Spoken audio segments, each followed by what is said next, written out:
Good afternoon, Mr. President. Thank you so much for taking time out of your demanding schedule. My pleasure. The content of your request seemed like something I should carve out a few minutes for. I'll take that as an invitation to cut to the chase. I'm all ears, or so I've been told. Now, in researching your position regarding the events of 9/11 and the subsequent investigation that followed, am I correct to understand that you fully support and endorse the findings of the Commission report, otherwise known as the official story?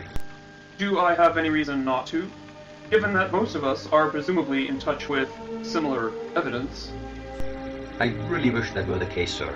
Are you aware, Mr. President, of the recent stunning revelation that 60% of the 9/11 commissioners have publicly stated that the government agreed not to tell the truth about 9/11 and that the Pentagon was engaged in deliberate deception about their response to the attack? I am aware of certain infighting during the course of their very thorough and tireless investigative process. Mr. President, it's hard to label this type of friction as infighting or make the irresponsible leap to thorough when the evidence I insist you examine regarding 6 of the 10 members are statements of fact. Again, sir, these are not my opinions or assumptions. This is all a matter of public record, reported through mainstream media, painstakingly fact-checked and verified. You'll notice, sir, on page 1 of the dossier dated August of '06 from the Washington Post, the statements of John Palmer, senior counsel to the 9/11 Commission, his quote stating, "I was shocked how different the truth was from the way it was described."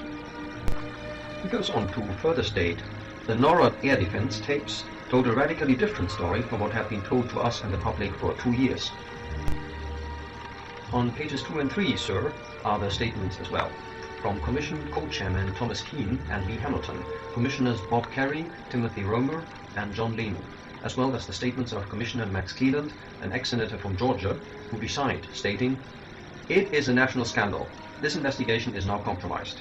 One of these days we will have to get the full story because the 9/11 issue is so important to America, but this White House wants to cover it up." He also described President Bush's desire to delay the process as not to damage the '04 re-election bid. They suspected deception to the point where they considered referring the matter to the Justice Department for criminal investigation. Mr. President, this information alone is unequivocally grounds for a new investigation.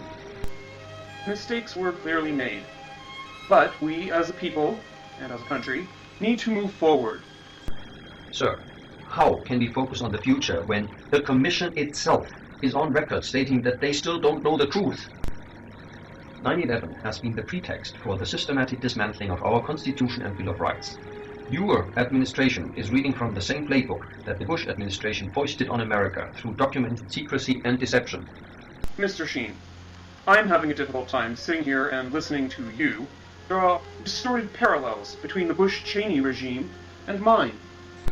Mr. President, the parallels are not distorted just because you say they are. Let's stick to the facts. You promised to abolish the Patriot Act and then voted to reauthorize it. You pledged to and warrantless wiretapping against the American people and now energetically defend it. You decried the practice of rendition and now continue it. You promised over and over again on the campaign trail that you would end the practice of indefinite detention, and instead you have expanded it to permanent detention of detainees without trial. This far exceeds the outrages of the former administration. Call me crazy, Mr. President. Well, is this not your record? Mr. Sheen, my staff and I authorized this interview based on your request to discuss 9/11 and deliver some additional information you're convinced I'd not previously reviewed. Call me crazy, but it appears as though you blindly wandered off topic. Sir, the examples I just illustrated are a direct result of 9/11. And I'm telling you that we must move forward. We must endure through these dangerous and politically challenging years ahead. Mr. President, we cannot move forward with a bottomless warren of unanswered questions surrounding that day and its aftermath. I read the official report. Every word, every page. Perhaps you should do the same. I have, sir. And so have thousands of family members of the victims. And guess what? They have the same questions I do, and probably a lot more. I didn't lose a loved one on that horrific day, Mr. President, and neither did you. But since then, I, along with millions of other Americans, lost something we held true and dear for most of our lives in this great country of ours. We lost our hope. Mr. President, are you aware of the number of days it took to begin the investigation into JFK's assassination? If memory serves, I believe it was 2 weeks. Close. 17 days to be exact. Are you aware, sir, how long it took to begin the investigation into Pearl Harbor? I would say again, about 2 weeks. Close again, sir. 11 days to be exact. Are you aware, Mr. President, how long it took to begin the investigation into 9/11? I know it must have seemed like a very long time for all the grieving families. It was a very long time, Mr. President. 440 days. Roughly 40 months. Does it bother you, Mr. President, that it only took 5 hours for Defense Secretary Donald Rumsfeld, after the initial attack, to recommend and endorse a full-scale offensive against Iraq? I am not aware of any such purported claim. I have the proof, Mr. President, along with scores of documents and facts I'd like you to take a look at. Here. I see you came prepared, Charlie. Sir, I'd like to direct your attention to the stack of documents in the folder I just handed you. The first thing from the top is entitled Operation Northwoods, a declassified Pentagon plan to stage terror attacks on US soil to be blamed on Cuba as a pretext for war. The next document reads Declassified Stage Provocations. Now, honestly, Mr. President, I wish I was making this stuff up. I'm certain you are familiar with the USS Maine incident, the sinking of the Lusitania, which we all know brought us into World War I, and of course the most famous, the Gulf of Tonkin incident. Of course I am familiar with these historical events, and I'm aware that there's a measure of controversy surrounding them. But to be quite frank with you, this is all ancient history.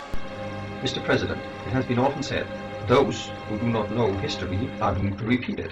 And I concede to you, sir, these events are in the past. Mr. President, I realize we are very short on time, so please allow me to run down a list of bullet points that might illuminate some reasons why we don't embrace the warm hug of federal protection. We've come this far. Fire away. Please keep in mind, Mr. President, everything I'm about to say is documented as fact and part of the public record. The information you are holding in your hands chronicles and verifies each and every point. You have 5 minutes left. The floor is yours. Brief me. Thank you, Mr. President. Okay, first. On the FBI's most wanted list, Osama bin Laden is not charged with the crimes of 9/11. When I called the FBI to ask them why this was the case, they replied, "There's not enough evidence to link bin Laden to the crime scene." I later discovered he had never even been indicted by the Department of Justice. Number 2. FBI translator Sybil Edmonds was dismissed and gagged by the Department of Justice after she revealed that the government had foreknowledge of plans to attack American cities using planes and bombs as early as April 2001. In July of 2009, Mrs. Edmonds broke the federal gag order and went public to reveal that Osama bin Laden, Al-Qaeda, and the Taliban were all working for and with the CIA up until the day of 9/11. Number 3. The following is a quote from Mayor Giuliani during an interview on 9/11 with Peter Jennings for ABC News. "I went down to the scene and we set up headquarters at 75 Barclay Street, which was right there with the police commissioner, the fire commissioner, the head of emergency management, and we were operating out of there when we were told that the World Trade Center was going to collapse. And it did collapse before we could actually get out of the building. So we were trapped in the building for 10-15 minutes and finally found an exit and got out, walked north, and took a lot of people with us." Who told him this? To this day, the answer to this question remains unanswered, completely ignored, and emphatically denied by Mayor Giuliani on several public occasions. Number 4. In April 2004, USA Today reported, "In this 2 years before the September 11 attacks, the North American Aerospace Defense Command conducted exercises simulating what the White House says was unimaginable at the time. Hijacked airliners used as weapons to crash into targets and cause mass casualties. One of the targets was the World Trade Center." Number 5. On September 12, 2007, CNN's Anderson Cooper 360 reported that the mysterious white plane, spotted and videotaped by multiple media outlets,